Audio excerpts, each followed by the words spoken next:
Dieu. Merci Jésus, tel que je suis. Mais mon Dieu, tu m'as accepté. Tu as accepté que Jésus, je me ramène devant toi. Et mon Dieu, tu m'as choisi.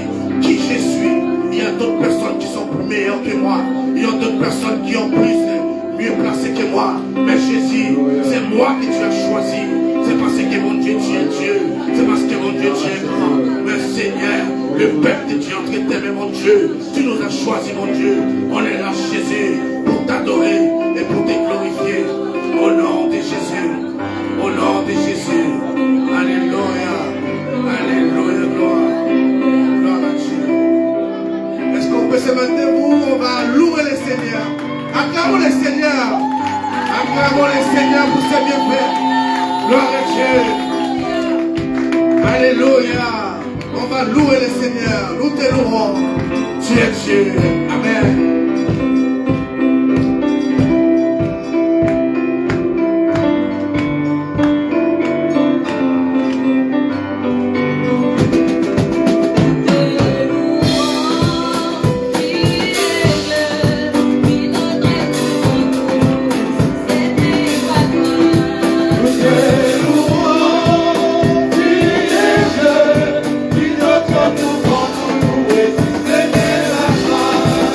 Notre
Alléluia. Qui est le roi des rois? Qui est le Seigneur des seigneurs? Dans son palais, tout s'écrit. Dans la présence du Père, tout s'écrit. Au rassemblement des saints élus, tout s'écrit. Gloire, gloire, gloire à l'éternel. Alléluia. Gloire au Seigneur. Est-ce qu'on peut adorer le Seigneur? Amen.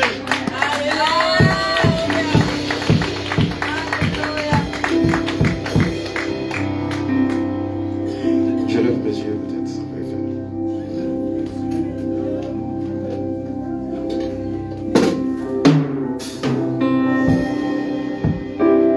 Je lève mes yeux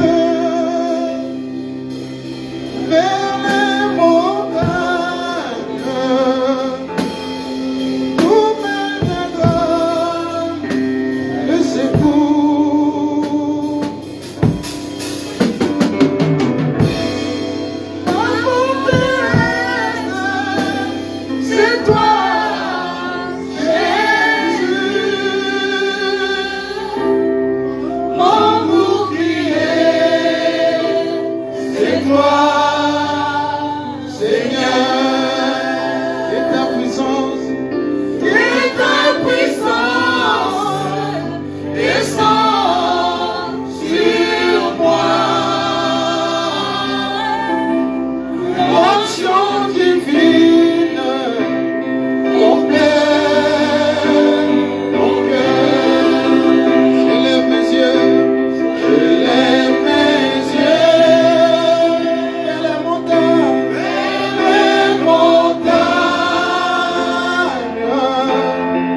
tout me viendra le secours.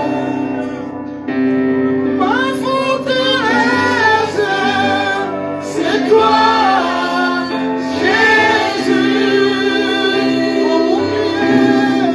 Mon bouclier, c'est toi, Seigneur. Et ta puissance descend sur moi. Oh, l'onction divine complète mon cœur pour t'adorer,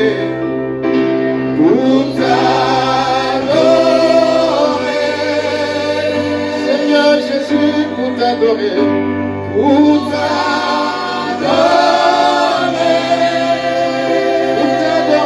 Seigneur, pour t'adorer,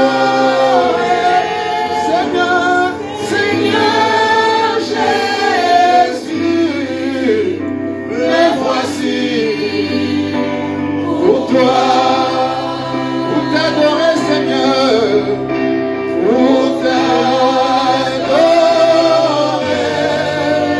encore pour t'adorer, Seigneur, pour t'adorer,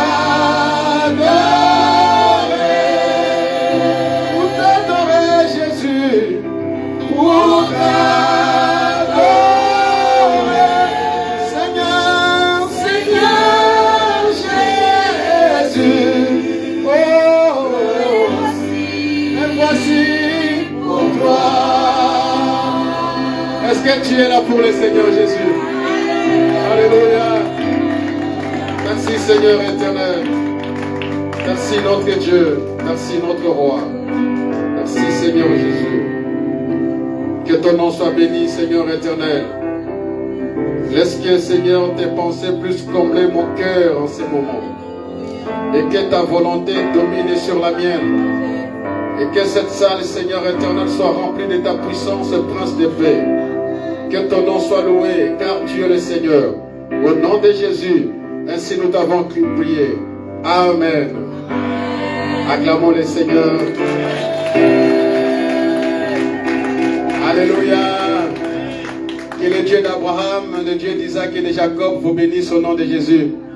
Prenez place avant de pouvoir continuer notre prédication. Sœur Eliana, vous pouvez passer devant. On va, parce que le président l'a autorisé. Aujourd'hui, Nous avons une nouvelle servante de Dieu avec nous dans l'équipe d'adoration. Alléluia. Vous avez écouté.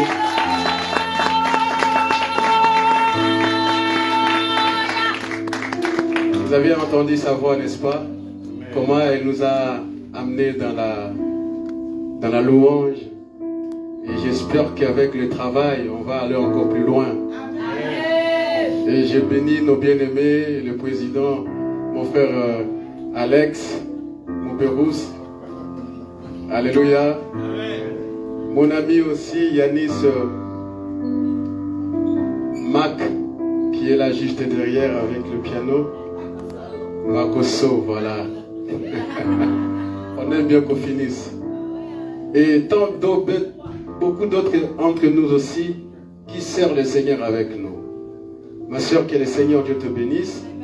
Nous ne sommes pas des stars, nous sommes plutôt des serviteurs, des servantes de l'Éternel. Nous devons respecter la parole de Dieu, en commençant par nous-mêmes, parce que la Bible déclare que le jugement commence par la maison. Et nous devons servir le Seigneur avec crainte et tremblement. On ne donne que ce qu'on a. Parce que lorsque nous chantons, nous donnons ce que nous avons. Si quelqu'un a la vie de prière, transmet aussi la vie de prière. Que le Seigneur Dieu te bénisse, que nous puissions faire ce chemin ensemble avec toi. Et je te rassure que ça ne finira pas aujourd'hui. C'est jusqu'à la mort. Amen. Que le Seigneur te bénisse. Elle m'a corrigé, c'est jusqu'à l'éternité. Alléluia. Que Dieu soit loué. Nous continuons le thème qui a été déclaré, plutôt développé ici. Le pasteur continuera peut-être avec nous les jours à venir. Le 29, le 28 et le 29, nous étions ici au mois de mars. Le thème qui a été développé, comment réagir face à nos problèmes. La question a été posée, est-ce qu'il y a quelqu'un qui n'a pas de problème ici? Même le Dieu qui a créé les cieux et la terre a eu des problèmes et a des problèmes. Tu es le problème de Dieu. Alléluia. Amen. Mon frère, ma soeur, tu es le problème de Dieu. Parce qu'il nous a dit, je vous laisse dans le monde, n'est-ce pas? Mais vous n'êtes pas du monde. C'est-à-dire que dans le monde, il y a un système qui dirige le monde. Il y a un système qui régit le monde, dont n'est pas le système de notre Dieu. Alors le Seigneur refuse catégoriquement que nous puissions subir le système du monde. Ou encore nous puissions faire partie du système du monde. Et le Seigneur Dieu lui-même prend soin de notre vie. Lorsqu'il prend soin, il dit ceci. Ce sont des méchants. Et c'est en vain que l'homme pense dans sa tête, demain je vais me réveiller très tôt le matin, j'irai travailler, je vais gagner un petit peu d'argent et je m'en nourrisserai. Pendant, il dit, les enfants de l'Éternel, ceux qui craignent le Seigneur, ils dorment en paix et ils ne se soucient pas du lendemain, car le lendemain prendra soin de lui-même. C'est-à-dire qu'il n'y a personne qui fait que le lendemain puisse prendre soin de nous. C'est lui. Car il dit, priez. Lorsqu'il nous prions, il nous a montré comment prier. Il y a une partie qui est dite en disant, donne-nous notre pain quotidien. C'est-à-dire que tu es à la charge de l'Éternel. Tu es le problème de Dieu. Les difficultés de Dieu, c'est toi. Et quand le Seigneur fait tout, sur la terre, lorsqu'il parle, lorsqu'il donne des enseignements, lorsqu'il donne des orientations sur la terre, parce que je vous l'ai dit, ce n'est pas les hommes politiciens qui dirigent l'humanité. Encore moins le diable. Parce que le diable vient vers le Seigneur, lui pose, il dit, pendant 40 jours, 40 nuits, le Seigneur était dans la montagne, plutôt dans le désert, en priant. Il lui dit, mais écoute, tu as faim. Si tu es le Fils de Dieu, je te donne la pierre, transforme-la en pain et mange, parce que tu as faim. Mais il a oublié quelque chose. La parole dit ceci. Qui d'entre vous demande le père à son père et qu'il lui donne la bière, déjà, il a manifesté son état d'âme, qui n'est pas le bon père, dont le monde cherche. Parce que l'enfant a faim, il demande le pain au père, le diable lui donne la bière, en disant, si tu es fils de Dieu, mais transforme cette bière, qu'il devient en pain, comme ça tu vas manger. Alléluia. Ça c'est la séparation totale entre l'éternel Dieu et le diable, celui qui dirige ce monde. C'est pour vous dire que le diable ne te donnera jamais ce que ton cœur désire. Ce qu'il faut pour toi. Tout ce qui s'est fait, tout ce que ce sont des trompe-œil. Nous recevons de quelque chose. Quelqu'un qui part se prostituer. Il a aimé de l'argent, il achète une maison, tu te dis, ah ouais, il est béni. Mais ce qu'il a eu par moyen de prostitution n'est pas une bénédiction. À un autre jour, le malheur viendra toujours. Amen. Mais pour un enfant de Dieu, lorsqu'il reste ferme dans la parole du Seigneur, il ne tranche que pour le bien. Il peut traverser des moments difficiles. Il peut traverser dans les déserts. D'ailleurs, je vous l'ai dit, les combats de la ville n'ont jamais été gagnés dans la ville. Les combats de la ville se gagnent toujours dans les déserts. Le Seigneur Jésus l'a compris. Avant que je ne puisse attaquer la ville, il faut que je rentre d'abord au désert. C'est par là qu'il est resté pendant 40 jours et 40 nuits. Le prince de la ville lui a ramené, l'a suivi dans les déserts. Le Seigneur dit, mais non, tu t'es trompé de terrain. Je t'attendais ici. Parce que la victoire doit être déclarée dans la ville. Mais le combat, c'est ici, dans le désert. Il a passé son temps à prier, à gêner. Et le diable se présente maintenant devant lui. Es-tu enfant de Dieu? Le problème commençant d'abord par lui-même. Si tu as faim, tu es enfant de Dieu, prends cette pierre, transforme-la en pain, mange. Toutes les tentations que notre Seigneur Dieu a été subies, la Bible déclare qu'il en est sorti vainqueur. Et avec cette victoire, maintenant, il est rentré dans la ville. Et c'est par là que les choses ont commencé. Que ceux qui vivent dans la ville disent que le Seigneur nous a sauvés. Nous allons lire le passage de 2 Rois, chapitre 4.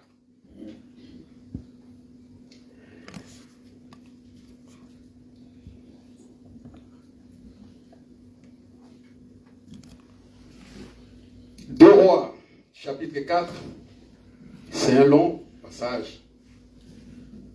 Je ne sais pas si notre bien-aimé Fridolin peut nous lire à partir du verset 8 au 37. Sinon, je peux lire la Bible. 2 Rois 4. On commence à partir du verset 8. Un jour, Élisée passait vers Sunem. Il y avait là une femme de distinction qui le pressa d'accepter à manger. Et toutes les fois qu'il passait, il se rendait chez elle pour manger.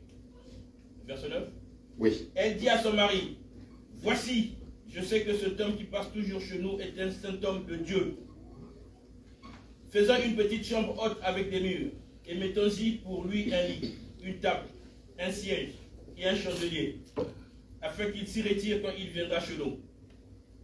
Élisée, étant revenu à Sunem, se retira dans la chambre haute et y coucha. Il dit à Géasi, son serviteur, appelle cette Sunamite. Géasi l'appela et elle se présenta devant lui. Nous pouvons l'arrêter là. Amen. La parole du Seigneur.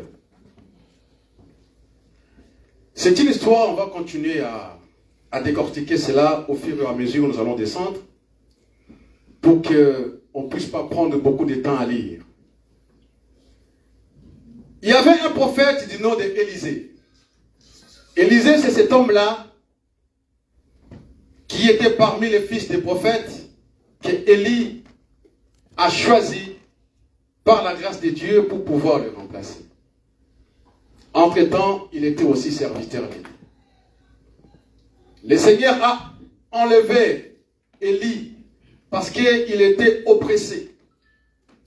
Il était recherché par le roi Akab et son épouse pour le faire tuer. Parce que c'est le seul qui a tenu face aux faux prophètes. Ils étaient 400 qui servaient Starté et 400 qui servaient Baal. En total, 800 prophètes. Élie, le seul serviteur de Dieu, lui seul a tenu face à 800 prophètes. Aujourd'hui, la loi de la majorité a pris place même dans l'œuvre du Seigneur. Qu'est-ce qui se passe? Un jour, le roi Akab avait une guerre à combattre. Il appelle Josaphat, dit, bon, viens avec moi, nous allons aller en guerre. À l'époque, on ne peut pas aller en guerre si Dieu ne t'autorise pas. Parce que toute la politique de la population était régie par Dieu lui-même. Dieu donnait les ordres et le roi exécutait. Au lieu d'appeler les prophètes, les vrais, il appelle 400 prophètes de Baal et 400 de Starté, venez prophétiser.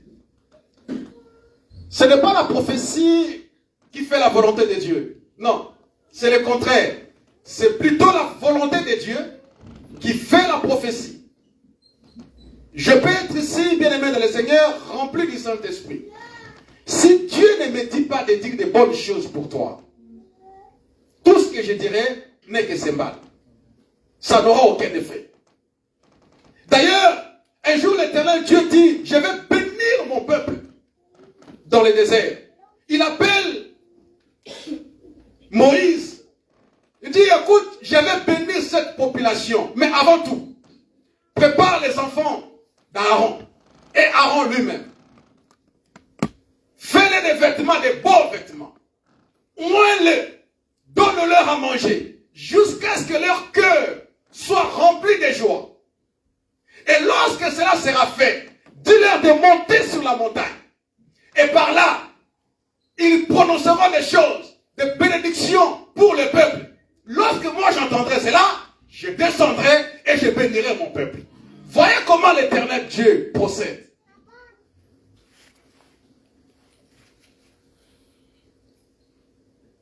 Voilà pourquoi la Bible déclare, la joie de l'Éternel est quoi? Ma force.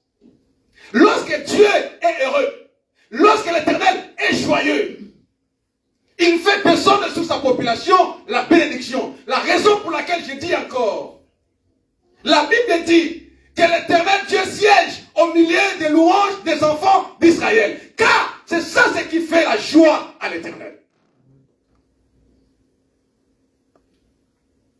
Ma soeur, il y a une différence, n'est-ce pas, entre siéger et habiter. Non, Dieu n'habite pas dans les louanges des enfants d'Israël.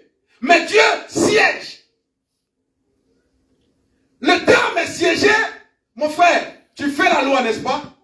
Venez, ça nous renvoie à une administration. Si on dit l'église va siéger, ça dit qu'il y a un problème. Alléluia. Le conseil de l'église va siéger. C'est-à-dire, ça doit prendre des décisions. On ne siège pas comme ça. Et on cherche un endroit solennel pour siéger. Et quand Dieu siège, c'est parce qu'il sait que, mon frère, il doit prendre des décisions. Heureux soit celui dont l'Éternel siège dans ses louanges.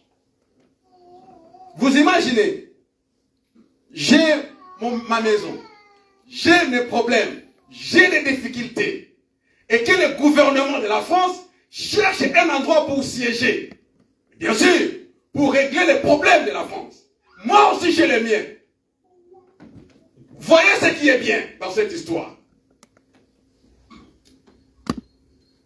Je vois le président, le premier ministre et les ministres siègent. Je leur donne mon espace. Entre-temps, je viens à l'oreille, je souffle à l'oreille du président. Vous savez, après avoir siégé, moi aussi j'ai mon problème. Alléluia. L'école des enfants, je n'ai pas encore payé. Est-ce que tu peux faire juste un mot, comme ça on va les laisser tranquilles. En tant que président, il me dit, bon écoute, ne t'inquiète pas. D'ailleurs, après avoir fait cette réunion, je verrai ton cas. Je sortirai apaisé. Alléluia. J'ai l'oreille du président. Je peux influencer sa signature. Quand Dieu siège, c'est comme ça. Donne l'Éternel la place dans ta maison, dans ta vie, dans ton cœur, qu'il siège. Même s'il va siéger pour mon problème, ce n'est pas le tien. Mais après avoir siégé, il posera la question. C'est ce qui s'est passé avec cette femme, et plutôt Tsunamite.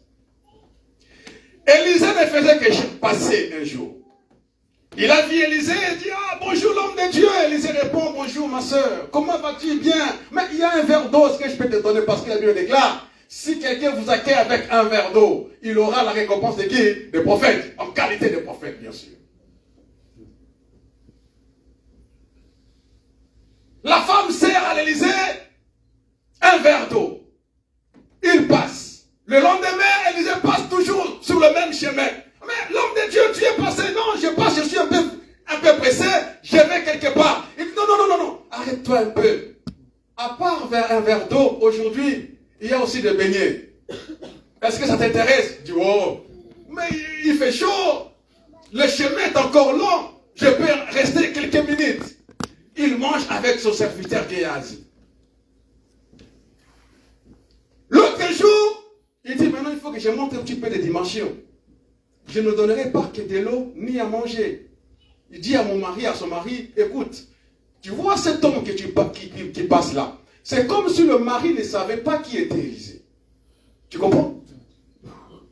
Il le fait remarquer, elle le fait remarquer à son mari, en disant, celui que tu vois passer, c'est un saint homme de Dieu. Il qualifie Élisée d'un saint et homme de Dieu.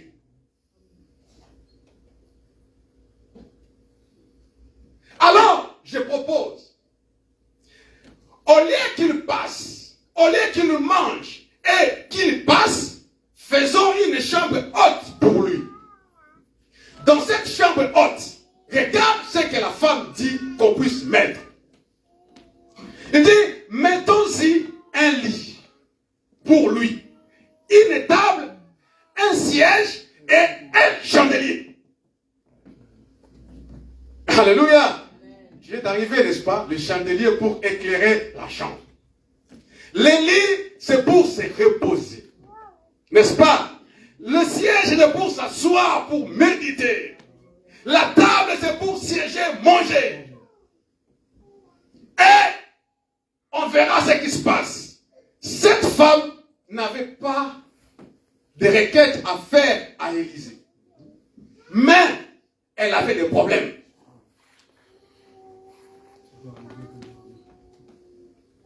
Tu comprends, mon frère? Elle fait quelque chose, c'est comme si elle n'a pas d'intérêt. Non. Dieu connaît nos vies bien. Il sait que nous avons des problèmes. Même si tu ne le dis pas, mon frère, Dieu sait. Mais fais juste de sorte que ce Dieu soit heureux. Qu'il soit bien accueilli. Qu'il soit bien servi. Et tu verras. Il y a d'autres prières, ce n'est pas toi qui vas le faire. C'est lui-même qui fera à ta place. Élisée passe. La Bible déclare, il vient ce jour-là chez la femme Tsunamite. La femme lui ramène dans les hauts lieux. Élisée s'assoit, il mange, il boit. À un moment donné, il appelle son serviteur Géasi. Pourquoi cette femme fait autant de bienfaits pour nous? Appelle-la. Comme il était le prophète, il avait des agendas, il avait des accès. Il dit, est-ce que je peux parler de lui au roi ou au chef des armées? Est-ce que je peux plaider sa cause? La femme dit, mais non, moi je suis dans dans mon entourage, je vis bien, je n'ai pas de problème. Je n'ai pas de compte à rendre. Pourquoi parleras-tu de moi au roi? Pour demander quoi? Mais le problème était, la femme n'a rien dit. Géasi regarde, il dit, mais tu vois depuis qu'on est là, est-ce qu'il y a des bruits? Est-ce qu'il y a des assiettes qui sont cassées ici? Des verres qui courent de gauche à droite? Cette femme, elle est stérile. Élisée appelle la femme, dit, écoute, je reviendrai. Aujourd'hui, pour cette année, c'est la dernière fois que je puisse rentrer chez toi. Mais je reviendrai l'année prochaine, à la même époque, tu auras un enfant. Alléluia. On a exaucé la prière qui n'a pas été faite. Le problème que nous avons des fois, Jacques dit, vous priez, vous ne recevez pas. Vous criez, vous ne recevez rien. Psaume 107, la Bible déclare, ils avaient la douleur. Ils avaient la souffrance. Ils ont crié à l'Éternel. L'Éternel a écouté leur voix. C'est-à-dire, les psalmistes nous dit de crier lorsque nous avons des soucis, des problèmes, de prier à l'Éternel. Mais comment se fait-il que, des fois, un homme de Dieu, un serviteur, une servante de Dieu, prie à Dieu, mais ne reçoit pas? N'est-ce pas si j'ai un souci de l'appartement, des maisons, je dois prier à l'Éternel de me donner la maison? Mais Jacques dit, vous priez pourquoi? Pour satisfaire à vos besoins. Et alors, c'est quoi les besoins? C'est tout à fait normal, si je n'ai pas d'enfant, que je puisse m'agenouiller devant l'Éternel et que je crie à l'Éternel pour me donner des enfants. Mais cette prière, la Bible déclare que Dieu ne va pas exaucer cela, parce que tu demandes mal.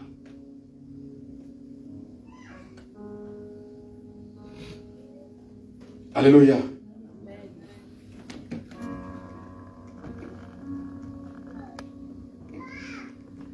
Géasi dit non, on ne peut pas passer comme ça. Cette femme n'a pas d'enfant. Et Élisée prophétise pour cette femme. La saison passée, Élisée est passé encore par là. Cette femme avait eu un garçon. Quelques temps plus tard, si on peut nous l'afficher, le garçon a eu mal à la tête. Le papa renvoie l'enfant chez la maman. L'enfant est resté du matin jusqu'à midi dans les genoux de sa mère et il décède. Un problème de stérilité a été résolu. Tu n'avais pas d'enfant, le Seigneur t'a donné un enfant. C'est comme le pasteur avait dit. Aujourd'hui, tu es célibataire, n'est-ce pas? Ton problème, c'est être marié. Le jour où tu seras marié, il y aura toujours des problèmes. Ça ne finira jamais. Tu te dis, non, je n'ai pas d'enfant. Le jour où tu auras d'enfant, les problèmes continueront toujours. Tu chercheras comment le scolariser, comment le faire nourrir, comment. Un jour, j'ai rigolé, que mon épouse me pardonne. Elle descend en disant, mais non, je suis fatigué, il faut aller déposer celui-ci à la crèche, l'autre à l'école, et tout ceci, c'est moi. Je dis, mais si tu savais au moins, il y a d'autres femmes qui cherchent cette souffrance-là, ils n'en ont pas. Alléluia. Amen. Ils cherchent cette souffrance-là. Il y a une chose qui est racontée dans mon pays, tu vois. 2 femmes allaient chez un féticheur pour trouver un enfant. Les 2 n'avaient pas d'enfant. Et le féticheur dit, bon, je dis homme de Dieu, parce que ça nous fait du bien. L'homme de Dieu lui dit, mais écoutez, vous êtes venu chercher un enfant à une seule condition, que dès que tu auras un enfant, il faut que tu deviennes folle. En ce moment-là, tu auras l'enfant. Il y a des prières comme ça que nous faisons à l'Éternel, bien-aimés dans le Seigneur. Ça ne vient pas vraiment du fond de nos cœurs. Parce qu'une personne qui est déterminée, ma soeur, elle a un problème. Elle a ses soucis. Il est prêt à tout accepter, à tout sacrifier. Toutes les conditions données, il est prêt à l'assumer. Il dit, juste une fois qu'on m'appelle mère. La bonne dame me dit, mais non, moi, je ne peux pas me déshabiller devant les gens. Je ne peux pas manger dans la boue comme ça. Non, ça ne fera pas. Non, laisse tomber cette histoire d'enfant-là. Je vais rester tranquille comme je suis là avec mes beaux pailles. Je vais bien m'habiller. Et les hommes me courent toujours par derrière. L'autre, il dit, mais non, moi, mon honneur, c'est d'avoir un enfant. Même si je suis folle, ce n'est pas un problème. Elle vient et dit, bon, écoute, moi, j'accepte la condition. Je vais devenir folle. Mais au moins, il faut que j'accouche. Alléluia.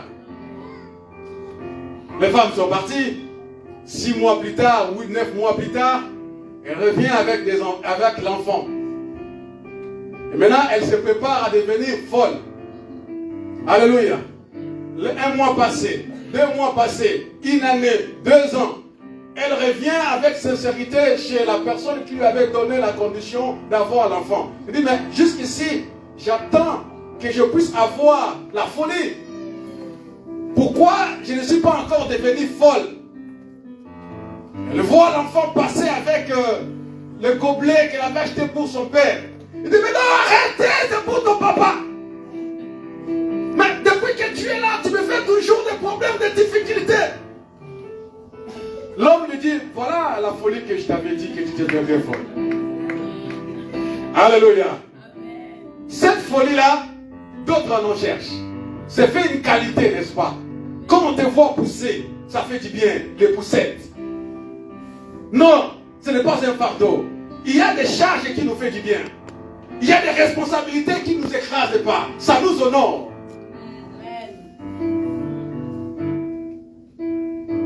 Aller travailler, rentrer à la maison, tu es affamé, tu as les soucis que c'est lui qui est resté à la maison, qu'il mange, que moi je ne mange pas. Qu'il mange à ma place. Tu deviens esclave. Revenons à ce que nous disions. La femme dit, écoute, l'enfant est décédé, le papa, au lieu d'assumer les problèmes, il envoie l'enfant chez la mère. À midi, l'enfant est décédé. Elle prend l'enfant, elle monte avec l'enfant dans la chambre haute. Là où il y avait le chandelier, la table, le lit, le siège du prophète. D'accord? Vous savez ce que c'est le chandelier? C'est la révélation de la parole de Dieu. Le chandelier est là pour chasser le ténèbre. Le chandelier est là pour éclairer la pièce. C'est la révélation. Bien-aimés dans le Seigneur, face à nos problèmes, nous devons mettre les chandeliers dans notre vie. D'abord, la chambre du prophète doit être une chambre haute. Quand je parle du prophète, il y en a un qui a été déclaré le plus grand prophète d'entre nous. C'est le Seigneur Jésus-Christ. D'abord, face à nos difficultés, lui, il doit être placé au plus haut possible. Il doit être haut placé dans notre vie. Qu'il soit notre souhait primordial. Ce que tu cherches en premier. Voilà pourquoi Christ a dit, cherchez premièrement le royaume et la justice de l'Éternel. Et le reste vous sera donné par la suite.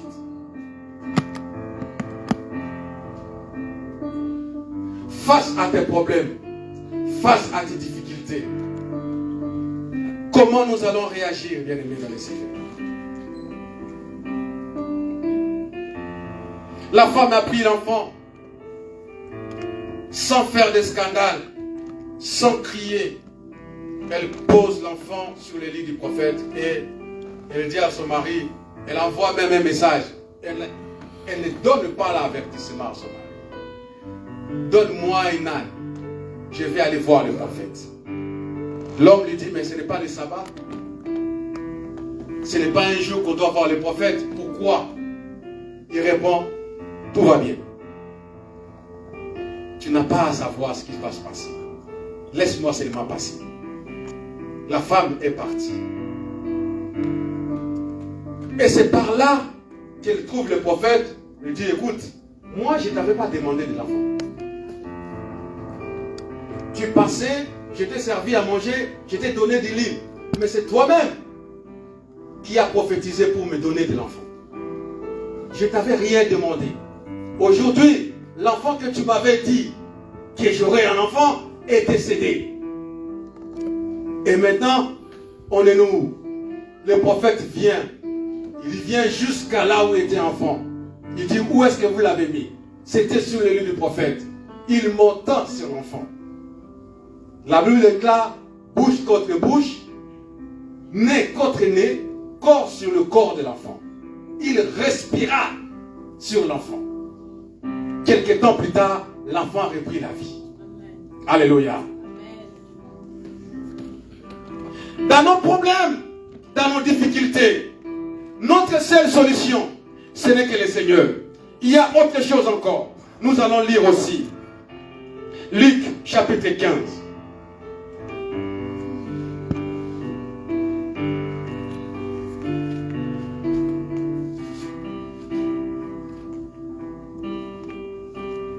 Luc chapitre 15, verset 11.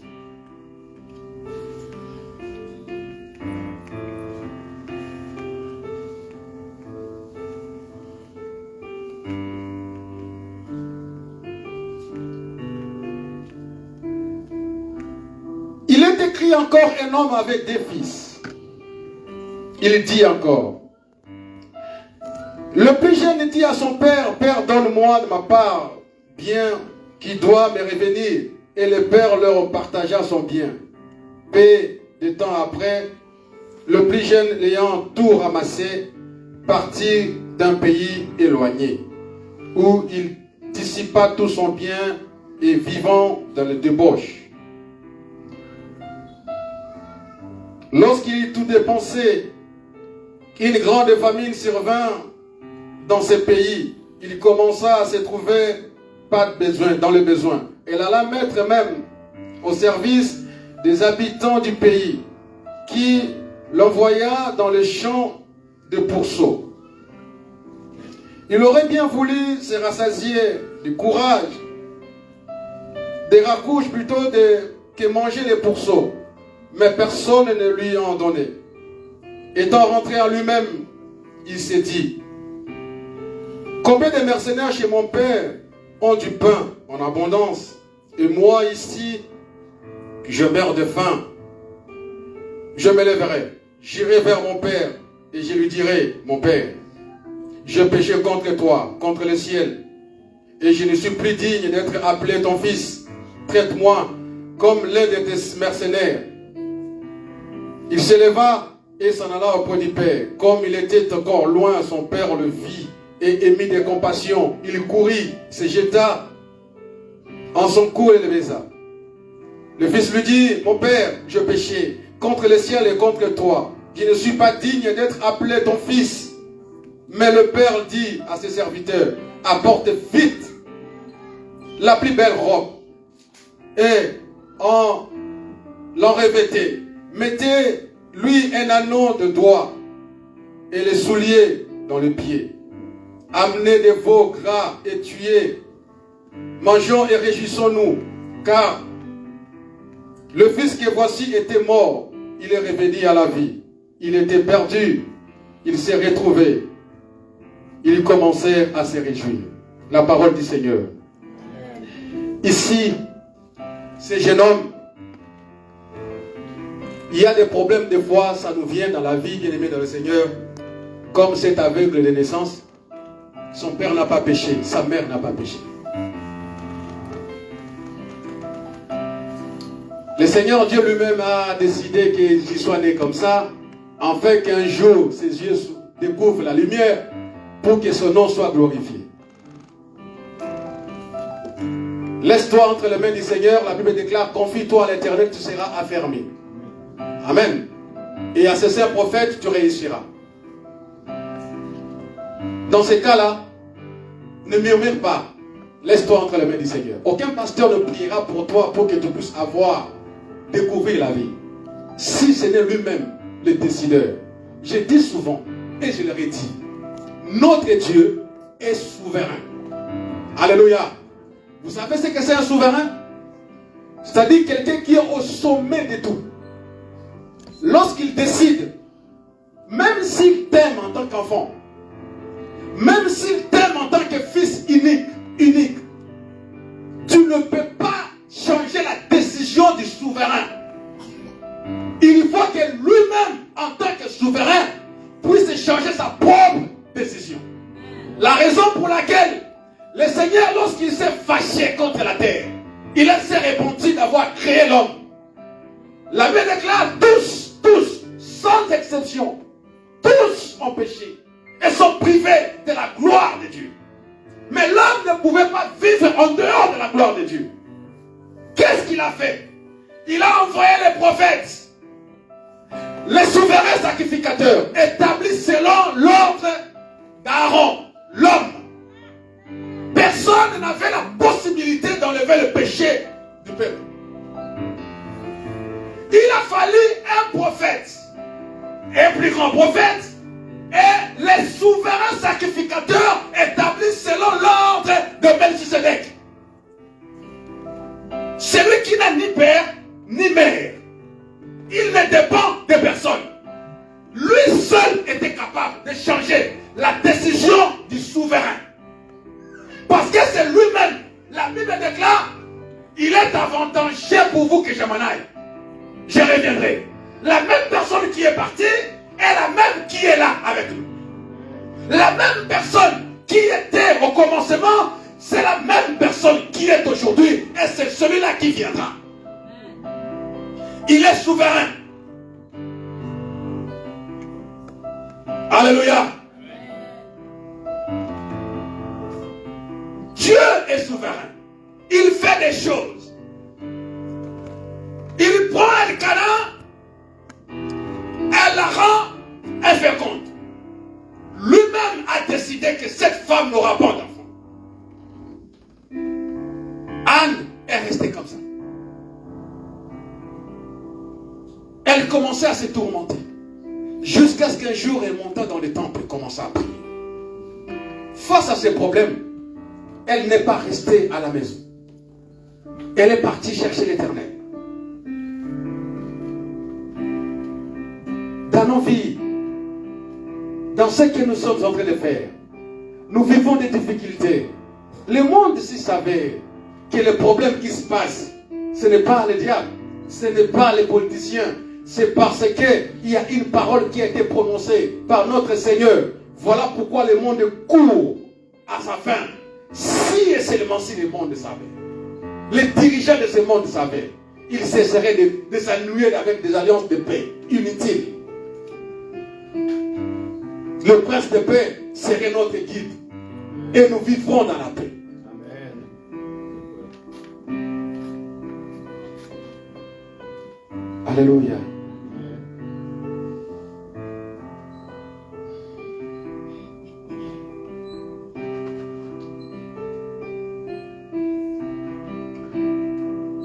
Le problème arriva pour ce jeune homme, le plus jeune, un père qui avait des enfants. Le parabole de notre Seigneur Jésus. Le plus jeune dit à son père, écoute, faites la séparation, partage nos biens, donne-moi ma part, et je vais me gérer tout seul.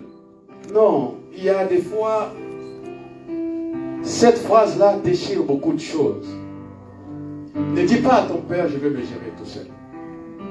Lui, il sait quand est-ce que tu pourras te gérer tout seul. Il sait. Je vous l'ai dit en vertu des causes. Souvent, ça ne se termine pas bien. L'enfant a pris tout ce qu'il pouvait prendre et il est parti. Il s'en alla très loin. Chez son père, il ne vivait pas dans la débauche. Mais loin de son père, il a connu la débauche. Loin de son père, il commençait à vivre dans la débauche. Il a tout dépensé. Dans la maison du père, on est toujours protégé, on est gardé, mon frère. Tu comprends? Tant qu'ils sont encore vivants, soumets-toi. Obéis et tu vivras longtemps. L'enfant est parti. Il a tout dépensé. Et d'un coup, le malheur ne vient jamais seul. Dans le pays où il était, la famine a frappé. En dehors de l'enclos de notre Seigneur, le diable rôde. Il est là autour de nous. Il rôde comme un lion, cherche à qui dévorer. Une fois qu'il trouve la porte, il saisit l'occasion. Quand tu marches de la vie, sois avec le bon berger, notre Seigneur. Dans la vie, quand tu sors de chez toi, fais de tout ton possible, que le bon berger soit avec toi. Un pas en dehors de sa présence, tu es à la merci de l'ennemi. Il fera de toi tout ce qu'il voudra. Tout ce qu'il voudra. Il n'a pas d'état d'âme. Bien-aimé dans le Seigneur, l'enfant est parti. Il a quitté la protection paternelle. Le père est resté sur la montagne en regardant de loin où était parti son enfant, avec un cœur brisé, détruit en lui-même. Aujourd'hui, il y a des parents qui marchent, tu le vois, mais son cœur est brisé. Pourquoi? Pas parce que l'amour tellement qu'il porte envers son enfant. Le bien qu'il cherche, pas pour lui, mais pour son enfant. Quand cela est bafoué, on touche le plus profond de nos parents. Le Seigneur est venu, ce n'est pas toi qui lui as demandé de pouvoir mourir pour toi sur la croix de Golgotha, bien-aimé dans le Seigneur. La Bible déclare, car Dieu a tant aimé le monde. Lui-même, il s'est proposé comme un fils unique, il est venu, il s'est donné. Nulle personne n'était capable de lui ôter la vie. Personne. Personne n'était capable. D'ailleurs, ils étaient plus de 3000 devant lui ce jour-là, à Gethsémane. Il pose juste la question, que cherchez-vous? Tous sont tombés. En commençant à parler, les autres sont dispersés. En disant, mais non, on a écouté des prophètes, mais l'homme, jamais l'homme n'a parlé comme cet homme. Je ne peux pas l'arrêter. Déjà, ces deux démonstrations de force suffisaient pour que le Seigneur s'en tire de cette histoire. Mais il n'a pas failli, il n'a pas fui la responsabilité du salut qu'il portait pour nous. Il a accepté d'affronter le mal, d'affronter des problèmes, des difficultés. Il a souffert. À Ésaïe chapitre 53, on le regardait comme quelqu'un qu'on a abandonné. Il n'avait ni beauté ni éclat. Personne ne pouvait regarder et tourner le regard. Il n'attirait personne. Abandonné de tous. Les victimes expiatoires. Voyez-vous, il est venu comme ça, sans péché. Il n'a insulté personne. Mais, tellement qu'il a aimé. Tellement qu'il a aimé. Il ressemblait à ce papa qui était sur la montagne. Le mont, à chaque fois que nous faisons du mal, bien-aimés dans le Seigneur, à chaque fois que nous abandonnons la volonté de Dieu, nous partons loin. Le Seigneur est là, les mains tendues, bras ouverts, il attend que tu reviennes. Il attend que tu reviennes. Il sait que là où tu es parti, tu ne trouveras pas le bonheur. Il dit, venez à moi, vous tous qui êtes fatigués et chargés, je vous donnerai du repos. Il a le repos que nos âmes cherchaient. Il a ce repos. Ça finit souvent mal. Ne vous écartez pas du Père éternel. Ne vous écartez pas du bon berger. Il nous aime. La raison pour laquelle, lorsqu'il montait sur les montagnes de Golgotha, la croix sur les épaules, les femmes commençaient à pleurer à son sujet. Le Seigneur a dit, mais non, ne pleurez pas pour moi, pleurez pour vous, vos fils et vos filles.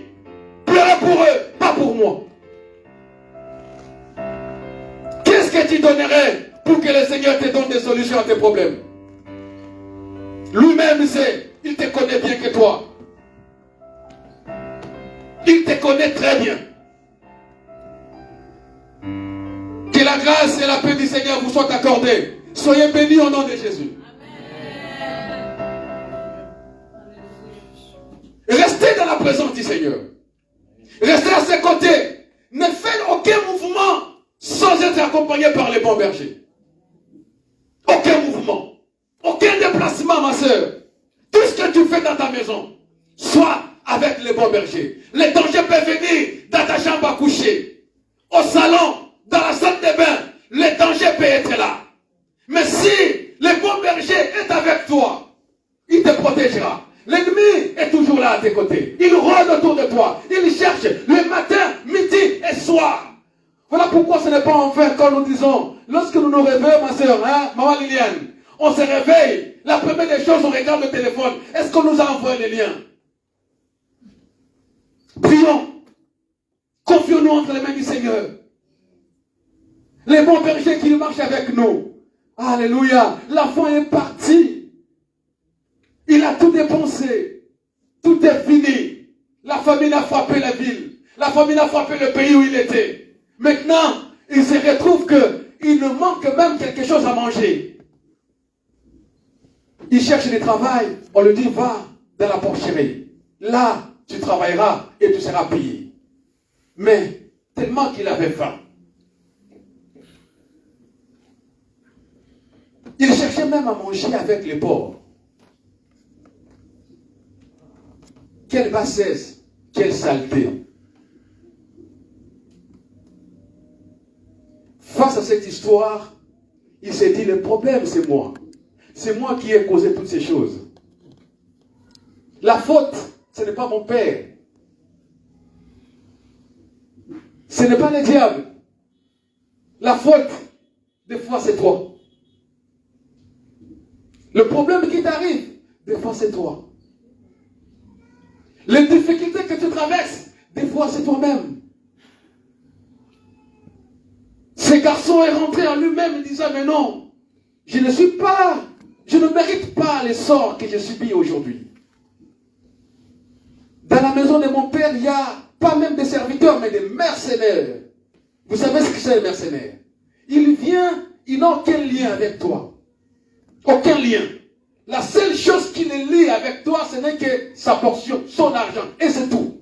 Un travailleur peut avoir de l'affection pour son maître, pour son patron. Je ne quitte pas l'entreprise parce que j'ai mon maître, j'ai mon patron. Il a tissé des liens d'amitié avec son patron, mais il est salarié. Mais les mercenaires, ce n'est pas ça. Mais dans la maison de son père, les gens qui n'ont aucun lien avec son père, ils mangent à leur faim. Ils s'habillent comme il faut. L'homme s'est dit, mais pourquoi resterai-je jusqu'à ce moment ici? Je retournerai là-bas avec un cœur humble. Je vais m'humilier devant mon père. Je lui dirai. Il a commencé déjà à dire des mots, les choses. Il a médité sa confession. Alléluia. Amen. Il a médité sa confession. Si j'arrive à mon père, quelle que soit son humeur, quelle que soit la façon dont il va m'accueillir, je lui dirai, ne me traite pas comme un enfant, mais traite-moi comme l'un, même pas de ses serviteurs, mais de ses mercenaires. Car j'ai cassé les liens avec toi. Les liens rompus. À son arrivée, le regard du père était toujours fixé vers son enfant perdu. De la même direction qu'il était parti, lui il était sur la montagne, il le regardait toujours dans la même direction. Il voit de loin, alléluia, même avec des habits troués, le Seigneur te connaît. Il sait que c'est toi qui arrives. Dès que tu as pris la décision de te repentir de tes iniquités, il n'y a aucun démon, aucune puissance qui est capable de freiner la prière de la repentance. Même pas l'ennemi, même pas lui-même Dieu, n'aura pas la possibilité de freiner la prière de la repentance. Quand tu te la colère, riche en bonté.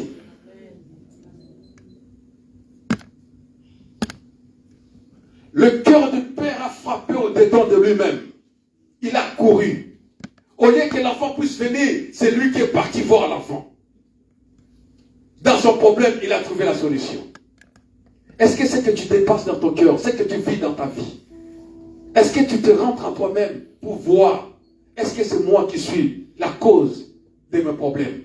Dans mon mariage là qui ne marchait pas, avec l'enfant qui ne va pas bien, est-ce que ce n'est pas moi-même qui s'est mal me conduit? L'humilité, je vous l'ai dit, précède la gloire. Celui qui s'humilie, le Seigneur le glorifiera. Ne restez pas insensible. Ne donne pas la faute à l'autre, ni à ta mère, ni à ton père. Le problème, soit c'est Dieu, soit c'est toi-même.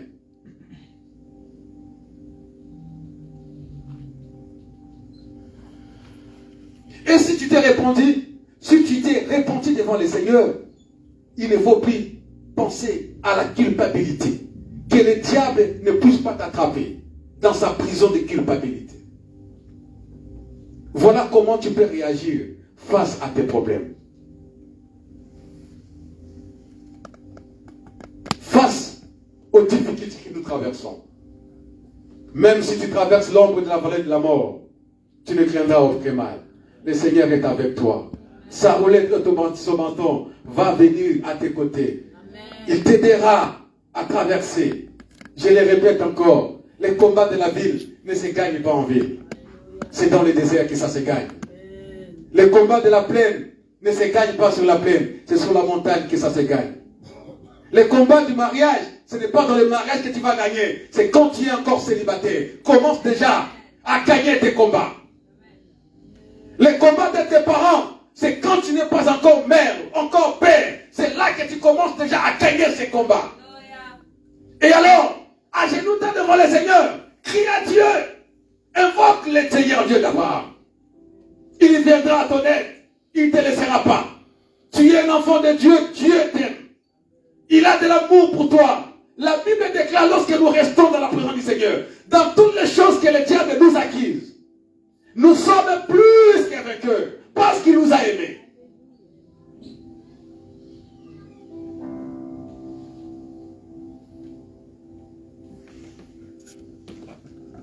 Gloire au Seigneur.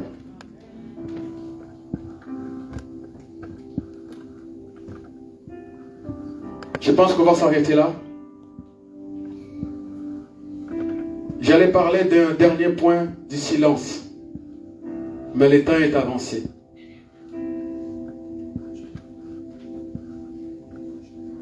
On continue? Ah bon? On m'a dit qu'on peut continuer. On peut? Gloire au Seigneur. Alors, lisons le dernier passage.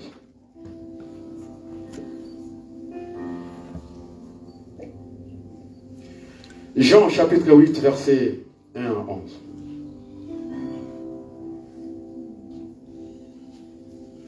Là, je pense qu'on avait préparé, on peut le projeter, comme ça on va lire ensemble.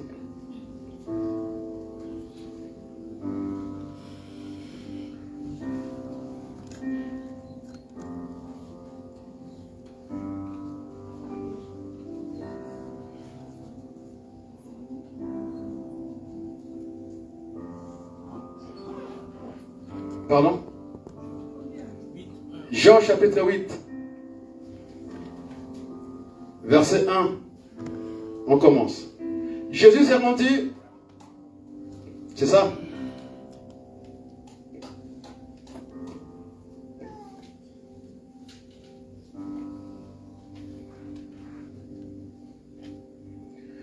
Jésus s'est rendu à la montagne des Oliviers. Mais dès le matin, il alla de nouveau dans le temple pour le peuple vint à lui et s'assit. Ils enseignèrent. Alors les scribes, les pharisiens amenèrent une femme surprise d'adultère et il le plaça au milieu du peuple. Ils dirent à Jésus, Maître, cette femme a été surprise en flagrant délit d'adultère. Moïse, dans la loi, il nous a ordonné de lapider de telles femmes. Et toi, que dis-tu? Il disait pour cela plutôt pour le prouver, enfin, de pouvoir l'accuser. Mais Jésus s'étant baissé et écrit avec son doigt sur la terre. Et comme il continuait à l'interroger, il s'éleva et leur dit que celui de vous qui a sans péché, jette la première pierre contre elle. Il s'étant de nouveau baissé et il écrit sur terre. Quand ils eurent entendu cela, accusés par leur conscience, ils se retiraient l'un à l'un, depuis le plus âgé jusqu'au plus au dernier. Jésus resta seul avec la femme et il était là au milieu. Alors, s'étant relevé, il voyait plus que la femme, Jésus lui dit, « Femme, où sont ceux qui t'accusaient? Personne n'a-t-il condamné ?» Elle répondit, « Non, Seigneur. » Jésus lui dit, « Je ne te condamne pas non plus. Va et ne pêche plus. » La parole du Seigneur.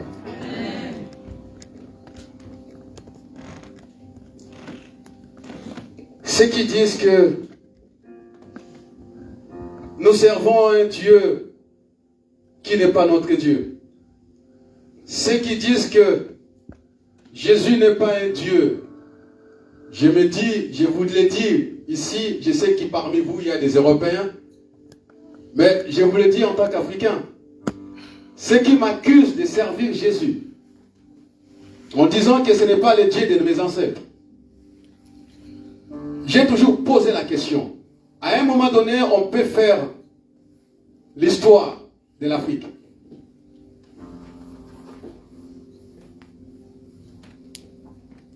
Vers les années 300, avant notre ère, il y avait en Éthiopie un royaume qui englobait presque toute l'Afrique subsaharienne, qu'on appelait le royaume d'Éthiopie, l'Empire, dont une reine qu'on appelait reine de Saba avait des relations avec le roi d'Israël qu'on appelait qui? Salomon. N'est-ce pas?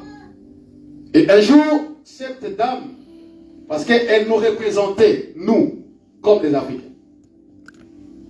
elle était notre autorité incontestée. Aujourd'hui, c'est lui qui gouverne mon pays, c'est lui qui préside mon pays, il prend des décisions à mon nom. J'ai l'obligation de le respecter. Et c'est pareil pour cette dame. Je dis aux intellectuels, aux gens qui peuvent penser, car la connaissance aussi nous amène au royaume des cieux. Cette dame, dans sa qualité de reine, elle est partie en Égypte, plutôt en Israël, pour rencontrer, pour voir, pour écouter la sagesse de Salomon. Cette sagesse venait non du monde, mais de Dieu. Et elle prit des présents en Israël, elle le ramène en Afrique. Depuis lors, l'Afrique est devenue comme un îlot, là où les gens venaient se cacher, se protéger. Lorsqu'il y a eu des persécutions au Moyen-Orient, ceux qui croyaient au Seigneur, mais ceux qui se retrouvaient en Afrique, trouvaient la paix. Quelques temps plus tard, Yahushua Mashiach marcha sur Israël. Il a conquis le pays, il a conquis le monde. Il a renvoyé son esprit sur terre. Ces jours-là de Pentecôte, après un moment donné, tout le monde parlait en langue. La Bible déclare que ceux qui étaient dehors entendaient, c'est comme si on parlait dans leur propre langue. Un Haïtien entendait la langue d'Haïti. Un Congolais entendait les Lingala. Un Swahili entendait que c'est comme si on parlait en Lingala, en Swahili. Les Bétés aussi étaient là ces jours-là. Toute l'humanité a été réunie ces jours-là. L'Esprit de Dieu est descendu pour tout le monde. On a apporté la grâce et la fidélité de Dieu. La paix qui vient du Seigneur.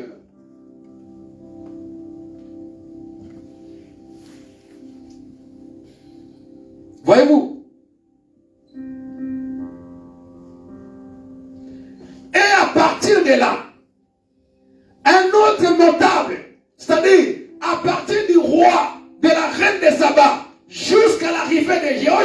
Hamashia, les notables quittaient l'Afrique, partaient en Israël, écoutez Dieu. Je vous le dis, aux Africains qui disent que Jésus n'est pas notre Dieu, vous êtes circoncis. Qui vous a circoncis? La circoncision n'est pas un acte médical. C'est Jésus, c'est l'éternel Dieu d'Abraham qui a ordonné à Abraham et à sa maison de circoncire tout mal qui était dans sa maison. La colonisation est venue en Afrique. Elle a trouvé les jeunes gens se circoncisaient déjà. C'est-à-dire, à l'époque, ceux qui étaient circoncis étaient en alliance avec le Dieu d'Abraham. Alléluia. Ils étaient en alliance avec Yahweh. Et alors, je vous pose la question, à quand on peut considérer, comme je suis là, que je suis un ancêtre? Après combien de générations? Si mon père était circoncis, si mon grand-père était circoncis, mon arrière-grand-père était circoncis, mon arrière, on peut remonter les époques, était circoncis physiquement. Sous quelle loi? Ma soeur, tu comprends? C'était sous la loi de l'Éternel.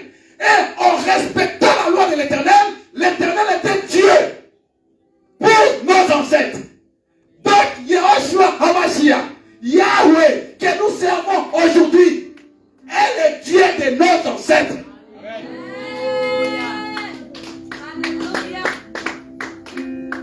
Là, ce n'est pas biblique, mais plutôt d'une manière intellectuelle. Ce n'est pas parce que les enfants sont malades qu'on les circoncis, non. On peut dire que c'est la médecine occidentale, mais ce n'est pas la médecine occidentale. Dans mon pays, tu vas, même toute femme a la possibilité de circoncire son enfant dès qu'il est né. Elle le sait le faire. Je m'insurge farouchement à ceux qui tiennent ce genre de discours. Rejeter Jésus, c'est rejeter votre Dieu. Car il est le nôtre. Il n'y a aucun salut en aucun autre Dieu qu'au nom de notre Seigneur Jésus-Christ.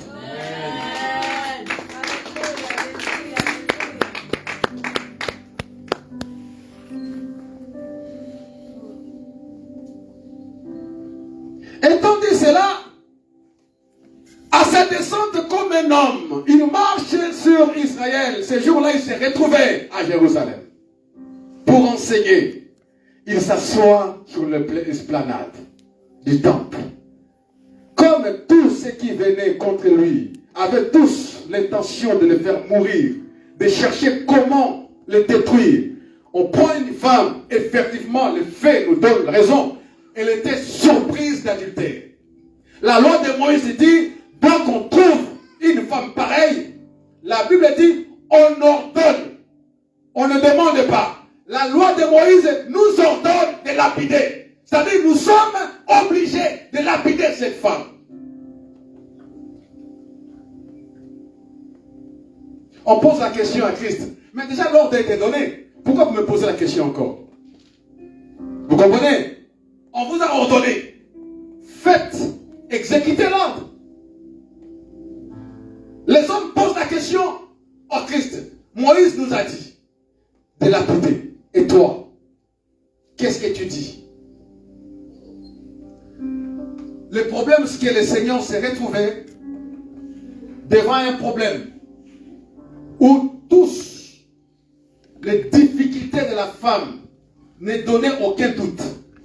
Il a péché, elle est privée de la gloire de Dieu, elle doit subir une sentence. La méchanceté s'est levée. Le diable est notre accusateur. Ce jour-là, le Seigneur leur dit aux pharisiens, vous, je vous parle des choses, vous voulez me faire du mal parce que vous n'êtes pas fils d'Abraham. Vous n'êtes pas enfant d'Abraham. Il se débat, mais non, nous ne sommes pas les fils de l'étranger, de l'esclave. Notre mère, notre père est libre, nous sommes libres. Lorsque tu nous dis, croyez, vous serez, c'est plutôt, vous connaîtrez la vérité vous affranchira. nous ne sommes pas déjà à affranchir parce que nous sommes nés dans la liberté. Il dit non, votre père Abraham a vu mon jour. Il était tressailli de joie. Tressailli de joie. Il a glorifié l'Éternel.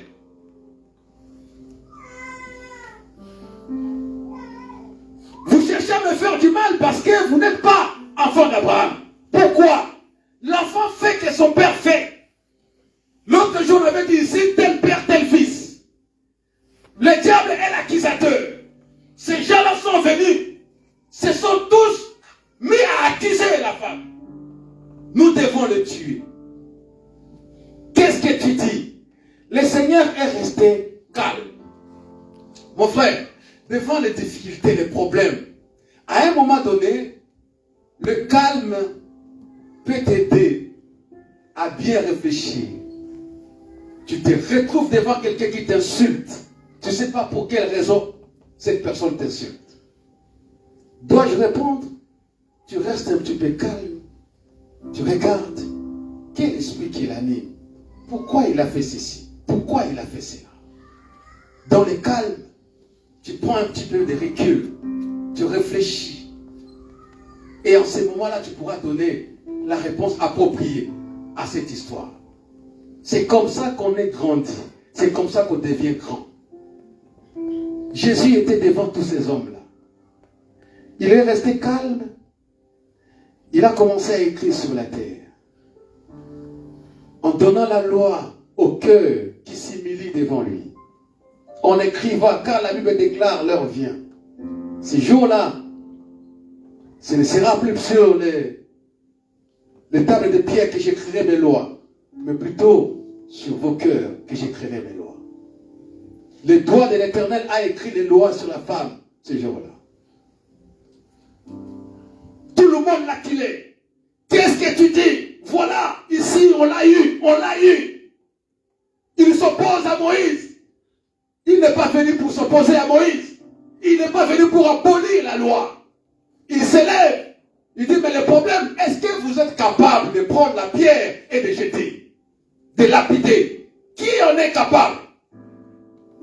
Si vous n'avez pas péché, prenez la première pierre et lancez. Il rebaisse encore sa tête, commence à écrire. La Bible déclare cette parole. Il y a des mots, alléluia, tu peux l'écouter 10 000 fois. Mais il y a des bouches qui utilisent les mêmes phrases, les mêmes mots, mais avec une autre puissance. Alléluia.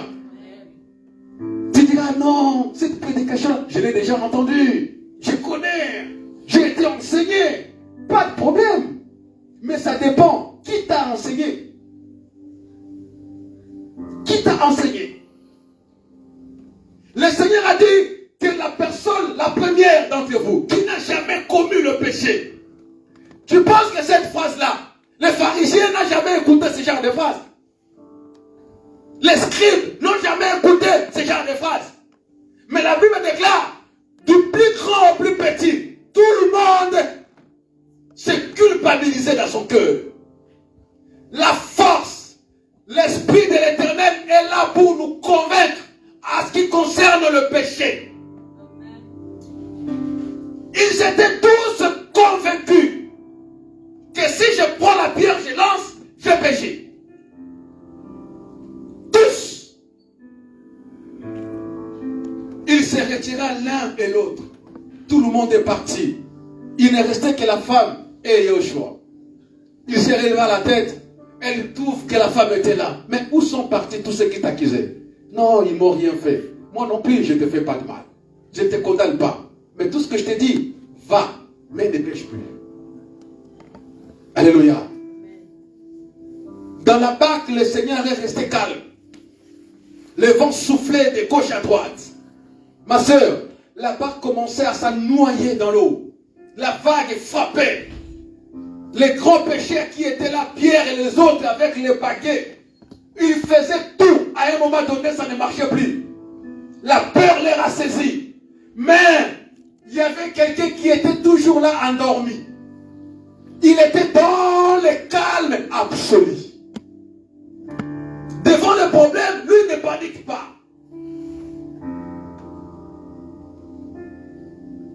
panique pas.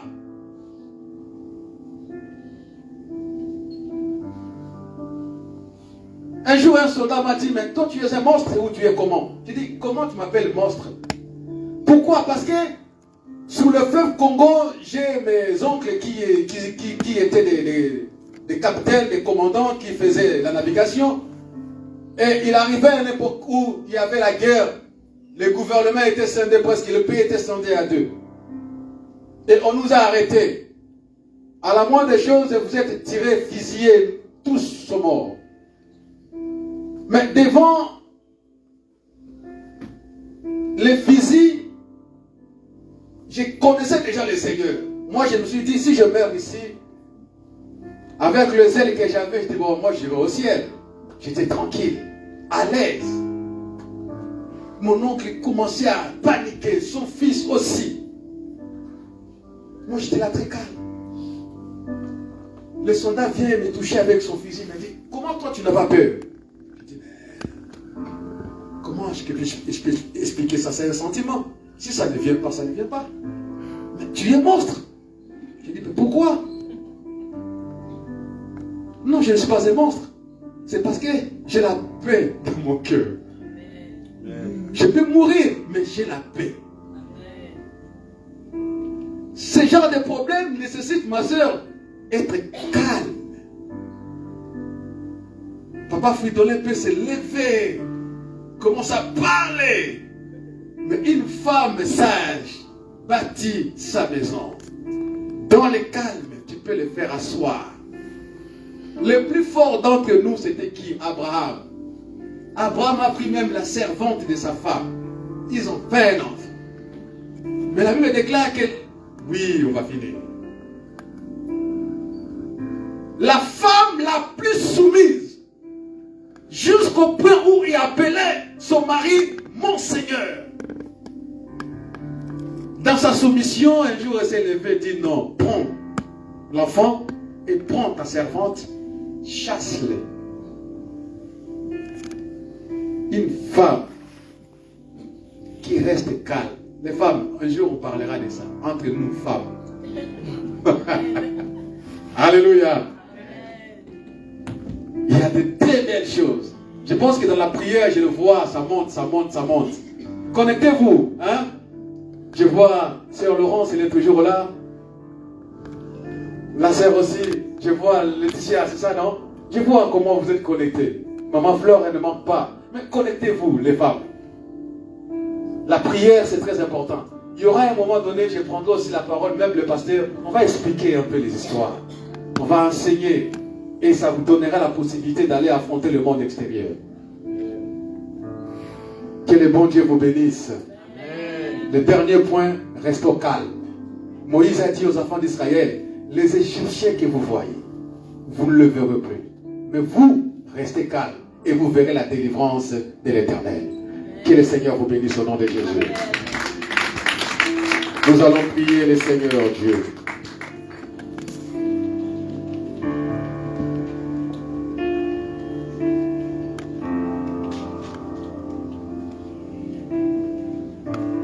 Est-ce qu'on peut chanter? Je reconnais. Je reconnais que tu peux tout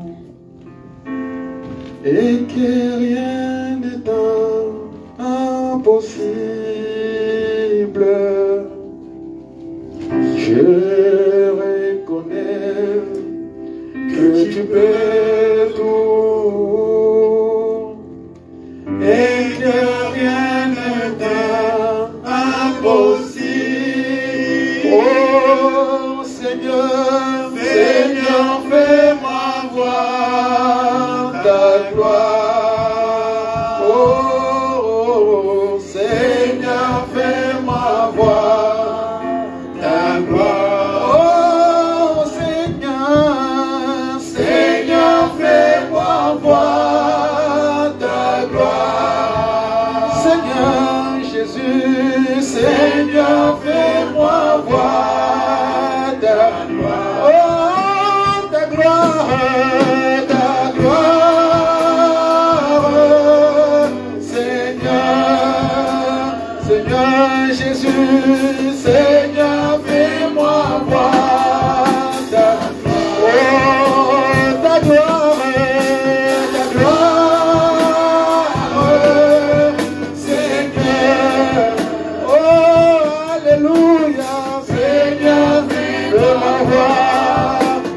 gloire. Je reconnais que tu peux tout et que rien ne t'est impossible. Je reconnais, oh, que tu peux tout et que rien ne t'est impossible. Seigneur, fais-moi voir ta gloire. Alléluia. Seigneur, fais-moi voir. Seigneur, fais-moi voir ta gloire. Au nom de Jésus. Seigneur, fais-moi voir ta gloire. Oh, ta gloire, ta gloire, ta gloire, Seigneur. Alléluia.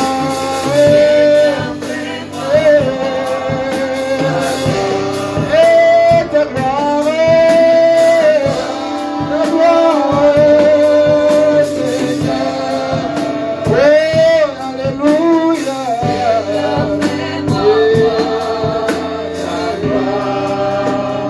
Éternel Dieu Tout-Puissant, qui peut venir à toi, Seigneur, et retourner de la même manière qu'il était venu. Ceux qui étaient là, Seigneur, avec des problèmes, des difficultés, tu les as enseignés, Seigneur, à méditer ta parole, à se laisser éclairer, à se reposer, Seigneur, dans tes écritures et à rester calme, à observer, Seigneur éternel, comment tu vas les délivrer, comment tu vas opérer, Seigneur, des miracles dans leur vie. Le Maître des cieux et de la terre, je viens maintenant, dans le nom puissant du Seigneur Jésus-Christ de Nazareth, proclamer la guérison sur tout corps qui était malade. Je viens, Seigneur, proclamer la paix sur toute âme, Seigneur, qui était affligée. Je viens, Seigneur, proclamer l'unité sur toute famille qui était volée en éclats. Au nom de Jésus, ô roi des nations, je prie le prince de paix et de pouvoir, étendre ta main, de te manifester puissamment, Seigneur éternel, de toucher le ventre paix qui a été déclaré, alléluia, inerte, ceux qui ne pouvaient plus, Seigneur, recevoir d'enfants. Au nom de Jésus, je déclare la fécondité sur le ventre, Seigneur, qui était fécond, Seigneur. Au nom puissant de Jésus, je déclare la sécurité dans des familles qui vivaient dans l'insécurité. Je déclare la restauration sur les vies qui étaient brisées. Je déclare, Seigneur, prince de paix, et que tu te manifestes puissamment. Au nom de Jésus, Yahweh, mon Seigneur éternel, console les orphelins, les veuves, les rois qui sont restés seuls. C'est toi qui es nommé les défenseurs des veuves et les pères des orphelins. Le lion de la tribu de Juda, notre Seigneur. Celui qui rôde autour de nous pour pouvoir nous égorger, voler et détruire. C'est notre ennemi. Seigneur, la Bible déclare, contrairement à ce qu'il est, l'Esprit de l'Éternel, l'ange campe, Seigneur, autour de nous, pour nous écarter de tout danger. Le danger que l'ennemi pose, les pièges que l'ennemi pose, les tentations concoctées par l'ennemi, les complots par le diable, les démons, les sorciers. Je les détruis, je les annule, je les rends nuls et sans effet. Au nom de Jésus. Oh roi des rois, manifeste-toi, Seigneur, et sauve-nous. Garde-nous, Seigneur, auprès de toi, notre bon berger. Que ton nom soit loué, que ton nom soit exalté. Je vous bénis au nom de Jésus. Recevez la bénédiction de l'Éternel. Que la grâce et la paix du Christ vous soient accordées. Vous ne mourrez pas, vous vivez pour rencontrer les œuvres de l'Éternel. Au nom de Jésus, acclamez le Seigneur. Poussons le cri de joie à l'honneur de celui qui vit au siècle des siècles. Gloire à l'agneau de Dieu. Alléluia.